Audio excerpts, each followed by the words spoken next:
Hey, what's going on, guys? It's ETAPRIME back here again. Today we're going to be taking a look at the all-new Evercade. Now this is releasing on May 22nd. There's a few different packs to get, but I have the starter pack. Retail on this is going to be $99. Comes with 3 cartridges. Yes, that's right. This is a cartridge-based retro handheld released in 2020, and I'm super excited about it. Ever since they announced the Evercade, I've been wanting to get my hands on it, and I do want to mention that this is not released to compete with these Chinese emulation consoles. This is kind of its own thing here, and I think it's really going to appeal to the collectors out there or the people who love these new mini consoles that are being released. In the interest of full disclosure, I do want to mention that I did receive this free of charge for review, but nobody's reviewing my video before it goes live, and all opinions in this video are my own. So let's go ahead and get this out of the box. Now this is the premium starter pack. Retail on this is going to be $99 US. It comes with 3 cartridges and a total of 36 games, but they did send over their other cartridges. At launch, there will be 10 in total, with a total of 122 games to play on your Evercade. So right off the bat, I do love the look of this handheld. I love the color scheme. Feels pretty sturdy here. I mean, it's made out of plastic, and unfortunately, the screen cover on it is plastic. I really wish they would have added a glass screen cover here, but you could always add a screen protector down the road. So in the box, you're obviously going to get the Retrocade console. You'll also get the Atari Collection 1, which has a total of 20 games. And we have the Interplay Collection 1, which contains 6 games, so we have a total of 36 out of the premium pack. They're also going to be selling the cartridges individually for $20, and you can also pick up just the Evercade console itself for $79.99 instead of buying the premium pack for $99. So here's a look at the console. We have a 4.3-inch LCD display, D-pad, menu button, ABXY, start, select, and on the top we have our trigger buttons, L and R. We also have our power switch, mini HDMI out, and our cartridge slot. Moving around to the bottom of the unit, we have our volume buttons, a 3.5mm audio jack for headphones, and a micro USB port for charging the unit up. And by the way, this does contain a 2000 mAh battery, and they're claiming 4 to 5 hours of gameplay, but you can use it while it's charging.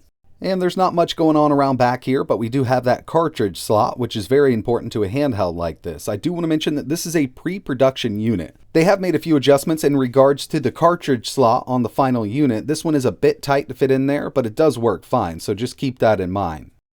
So the premium pack comes with 3 carts. We have a total of 36 games, but at launch, they're releasing 7 other carts for a total of 10 carts altogether, 122 games, and I was lucky enough to receive those other 7 carts. There's actually lots of great stuff here. We have the Atari Collection 2 with 20 games, the Interplay Collection 2 with 6, Namco Collection 1 and 2 with 11 games each, Pico Collection with 20 games, Megacat Studios with 10, and Technos with 8. Now there's way too many games to go over in this one video, but I'm going to leave a link to the Evercade website. You can find out what's on each of these, but I'm going to go through and play some games on each one of these cartridges. I really want to get a feel for how this thing performs. There is some great stuff in here. Double Dragon, River City Ransom, some Earthworm Jim, Pac-Man, Dig Dug, Clay Fighters, Radical Rex, 10 Head. I mean, there's a ton of great games in here. Like I said, with all of these carts, as it sits right now, there's 122 games. Here's a quick look at the carts. These are proprietary cartridges. They'll only fit in the Evercade. Very cool looking in my opinion, but one of my favorite parts about each one of these boxes is the included booklet. Nowadays, when we buy a game, we don't get a booklet. We either get a download code or an advertisement, be it a Nintendo Switch game, PS4, Xbox One. But with each one of these carts, we do get a little booklet here. And even though it's separated per game, and some games may only be 1 page, I think this is pretty awesome to see this. It just gives you the button layout, tells you a little bit about the game, and overall, I think it's a nice touch. So while making this video, I have spent a little time with the Evercade, and I can tell you it does feel nice in the hand. I do like the D-pad layout here. The face buttons are spot on, but there are a few things here I wish they changed. Now, first up, this one isn't a real big issue. We have the L and R buttons. They're very clicky. If they would have added a little bit of squishiness to them, would have felt better. But overall, they do work fine. And the face buttons, like I mentioned, along with the D-pad, feel amazing on this little unit. And the second thing I wish they would have changed was instead of using a plastic screen lens over the LCD that's built into this unit, is using a glass screen lens. Now that's where a lot of the glare is coming from. I'm not sure if it's using an IPS display. I'm pretty sure it's not, because viewing angles aren't as good as some of the other IPS displays that I've seen in the past few years, but overall it's not a bad screen. It actually looks a lot better to the naked eye than it does on camera. I've seen a lot of videos on the Evercade and I was kind of worried about this. It's a 4.3-inch display. You can play your games at a 4:3 aspect ratio or 16:9. After all, the screen is 16:9, but these games will be stretched out if you go that route, so I'm going to stick to 4:3. The sound is also pretty decent. I mean, it's a bit tinny. We're inside of this plastic shell here, but we do have dual front-facing speakers and it gets plenty loud.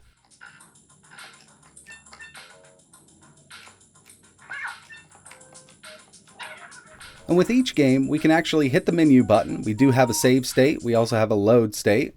You can change the aspect ratio. Like I mentioned, I'm going to stick with 4:3, but I'll show you 16:9 so you can get an idea for it. As you can see, everything's a bit stretched out. We can also exit the game from here. Scroll down to quit. It'll bring you back to the main menu of the cartridge you have inserted. I do want to test out some other games, but I'm going to connect this to my game capture.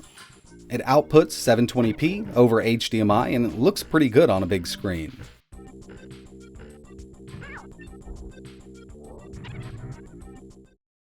So this is the Namco Museum collection number 2, and with each one of these carts, you'll be able to scroll through your games and you can see who published it, the name of the game, the release date, and what kind of genre it is. So we have an 8-bit scrolling shooter here.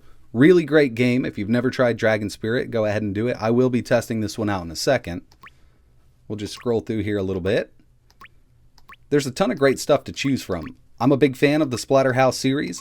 Not a big fan of part 3, but 1 and 2 are great. Number 2 is my favorite. I'll also test out, we'll do number 3. But yeah, there's some great stuff in here also. So we're going to get right into it. Let's do Dragon Spirit. Press A or start, and it'll bring you right into the game.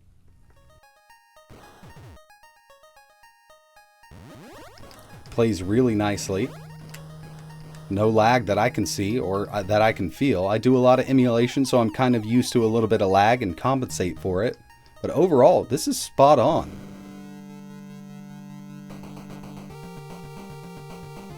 Like I mentioned, you can press the menu button at any time. Save your state. You can also load from here. Settings. We only have the screen ratio. And quit game. It'll bring us right back to the menu. So we'll go with Splatterhouse 3 and then we'll move on to some other carts.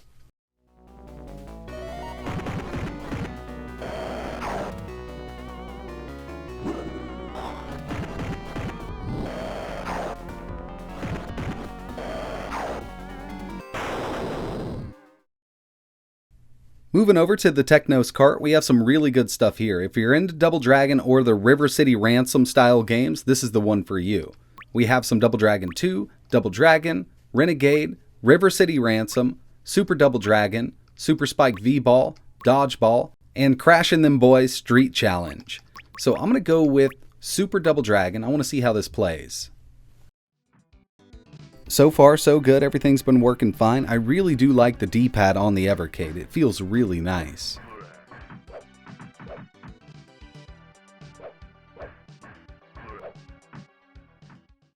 Taking a look at the Interplay Collection 2, we have Earthworm Jim 2, Prehistoric Man, Rad Gravity, The Brainies, Clay Fighters 2, Claymates, and that's pretty much it for this one. But I do want to go with Clay Fighters 2. I know a lot of people didn't like this game, but I personally really loved it.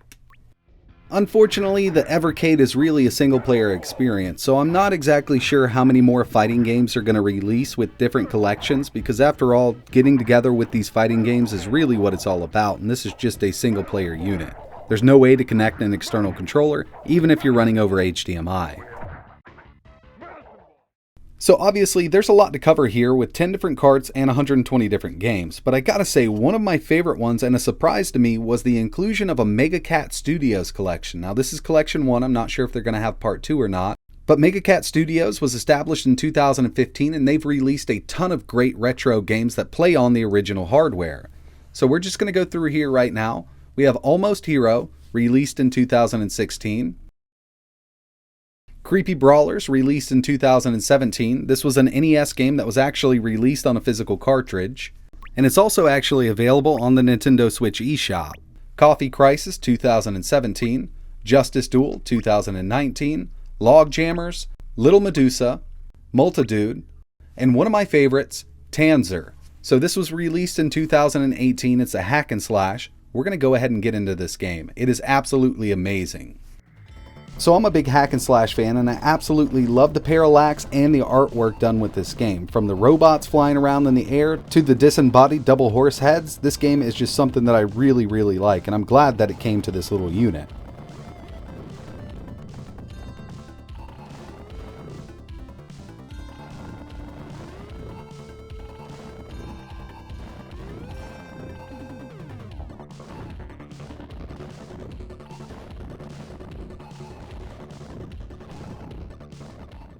So overall, I personally really like the Evercade. I love the idea of having a cartridge-based system in 2020. This is pretty awesome, and this is really for collectors. Like I mentioned at the beginning, this is not trying to compete with the Chinese handheld consoles that emulate everything and you can load up every single game you ever wanted on it. This is more tailored towards the collector. Now, it does use emulation, and it's running a quad-core ARM CPU. On the website, it claims it's a 1.2 gigahertz CPU, but in the documentation that I received, it claims that it's a 1.4 gigahertz. I was going to tear this down, but I looked around it and there's no screws visible whatsoever. If you guys are really interested in a teardown so we can see what's really powering this, let me know in the comments below, and I'll try my hardest to get this thing apart without breaking everything.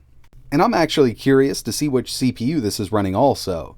Now, I'm going to leave links to Evercade's website. You can check out all the games that come included on the carts. It was pretty much impossible for me to test out all 122 games in this video. But if there's something specific you want to see running on this handheld, let me know in the comments below, and I can do kind of a little compilation video of different games running on the Evercade. But that's pretty much it for this video. I really appreciate you watching. Basically, if you're into collecting physical media for your consoles, then the Evercade might be for you. But if you're looking for a cheap emulation handheld that you can load a bunch of games up and play them on the go, then you might want to look somewhere else, like the cheaper Chinese handheld consoles like the LDK or even the RG350.